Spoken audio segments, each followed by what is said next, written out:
Hello and welcome back for our history session. Today, let us start with a new lesson, which is new questions and ideas. We begin with the first session. Let us see what we will learn in this lesson.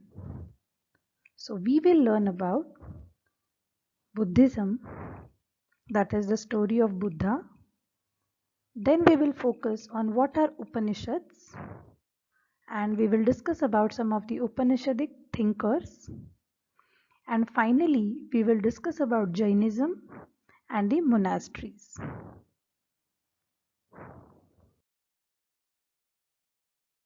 So now let us see about the story of Buddha or discuss more about Gautam Buddha. Now who was Gautam Buddha? Gautam Buddha was actually a prince, Prince Siddhartha, who was born as a Kshatriya in the Sakyagana, say around 2005 years ago or in the 6th century BCE. He was born in Kapilvastu in Nepal. Now, how did Prince Siddhartha become the Buddha, or why he converted himself to a monk? So, when he was young, he left all his comforts of his luxurious lives and wandered in search of true knowledge, meditating and meeting famous thinkers, understanding the philosophy of life, and throwing light on peace, humanity. When he was a young person or a young man, his parents kept him away from all the pains and sufferings of the worldly things. But once he happened to come across people who were suffering, maybe because of pain or because of losing someone close relative, and the thought that struck him was, if the people in my kingdom or my subjects are not happy, they are suffering a lot. I don't have a right to live a comfortable and a luxurious life. I want to do something to help these people and to try and end their sufferings. And that was the reason he left his comfort from his home and started wandering in search of true knowledge. Finally, after wandering for a long time, after meeting famous people, he settled under a peepal tree which is in Bodh Gaya, Bihar, and started meditating until he achieved the inner enlightenment, the extreme knowledge. After achieving enlightenment, he set out to teach people about his dharma or his religion, or to give true knowledge to the people around him. So, after listening to his first sermon at Sarnath near Varanasi, many people started following his teachings. So, he spent most of his life traveling on foot and preaching his dharma to the common people. Finally, he died at Kusinara. Let us discuss more about Buddhism. So, let's learn more about the teachings of Gautam Buddha. So, first thing, Gautam Buddha taught people that the life is full of sufferings and which is caused because of our cravings and desires. He describes this human greed as tanha or the thirst to have more and more, and teaches moderation to overcome this greed. So, here we all know that whatever we have, we try to crave more and more, right? We try to achieve more and more. We generally look up to people who have achieved more success than us, but we don't think of the people who are at a lower side. So, he has given certain teachings to overcome this tanha or thirst, or what we call it as the human greed. He also taught people to be kind to other humans and animals. and he believed that the result of our good and bad actions affect us in our current as well as our future lives. So he says that whatever is our karma, it may be good or bad. It affects us in our current as well as our future lives. So he has given certain important points in his preachings, in his teachings, which the human race should follow. So again, talking about the religious belief, all religions teach us more or less the similar things, that is, be kind to all living beings.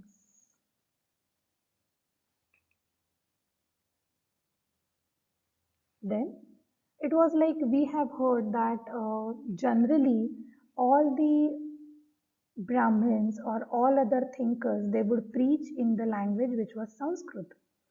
And as the common people will not be able to understand Sanskrit, Gautam Buddha decided to preach his dharma or the religious things in the local language, that is Prakrit, which was even the language used by the ordinary people, so that they could understand the message clearly. Let's move. As I said, there are certain teachings given by Gautam Buddha. Here are the noble truths which are stated by Buddha in his preachings. So, the first one, as I said, life is full of suffering and unhappiness. And I think you all will agree that our life has ups and downs. It's not that everyone is happy for the entire of his life. So, we have sufferings and unhappiness. But then, why do we have these sufferings? And the reason behind is, as we discussed, it is craving and the desires.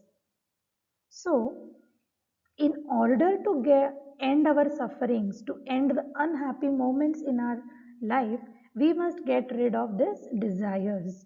We should learn to overcome the greed that we have inside us. And then to achieve all this, like to end the desire, to end the cravings, and hence to end the suffering and unhappiness, one must follow the eightfold path. So, after giving these noble truths, he also has given a eightfold path, that are the eight different ways which a person should follow in order to end the desire and hence sufferings. So, let us discuss what are the eightfold path or the Ashtanga Marga. Here, I would just explain you in short. So, the first one is right thought. Whenever you think, do think what is right. Right belief. Believe on something which is really correct. Right speech. Speak the correct things. Right action. Whatever action, whatever karma you do, try to be in a good books of others. Try to help others. Right means of livelihood. Work hard to achieve your daily bread and butter. There is no easy means to earn your luxurious and comfortable livelihood. So, try to follow the right means to livelihood. Right effort. Efforts everyone have to take. It's not that you don't take efforts and everything is at your service or everyone is at your service. You cannot achieve your success if you don't take efforts. So, take efforts in a right way. Right memory. Keep things in your mind which are right. Try to remove all the negative thoughts. Try to remove all the wrong things that had happened with you or with someone.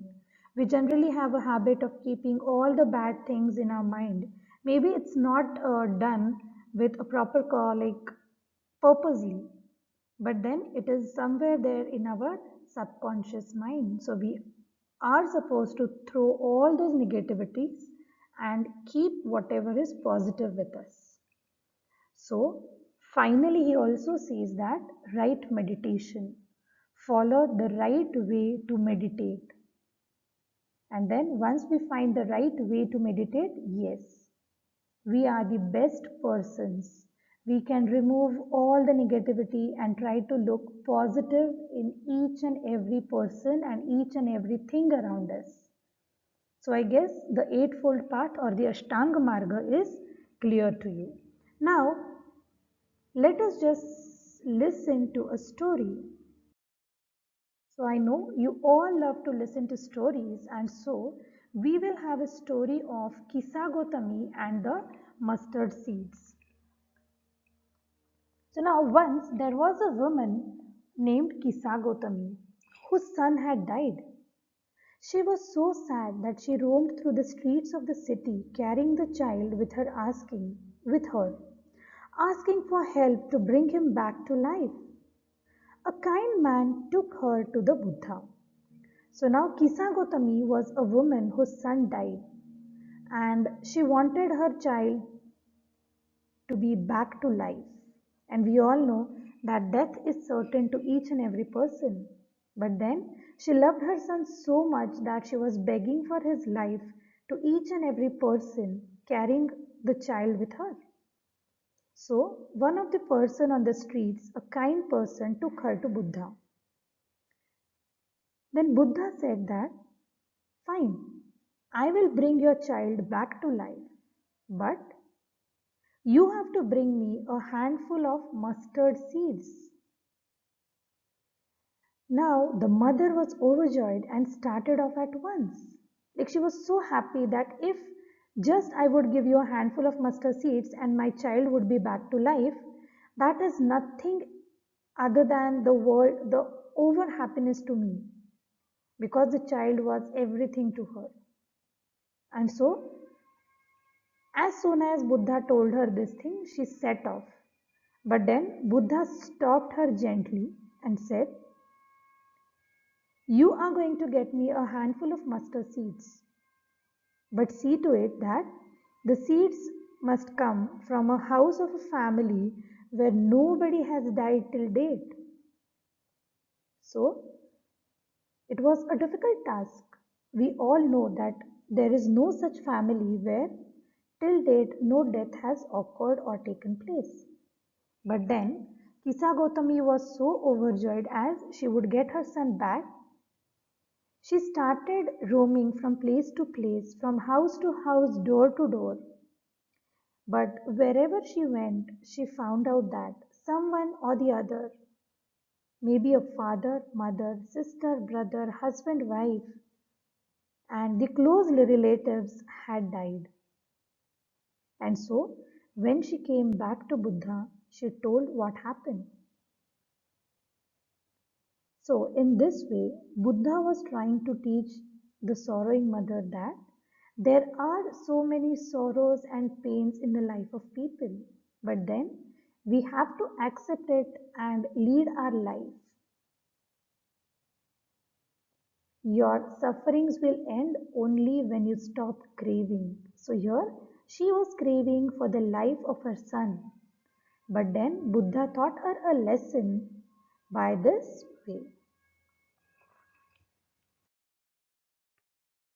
So I hope you all have understood whatever I have discussed today. Kindly go through your textbook pages which cover these particular topics. This is all from my side. Thank you all. Take care of yourselves.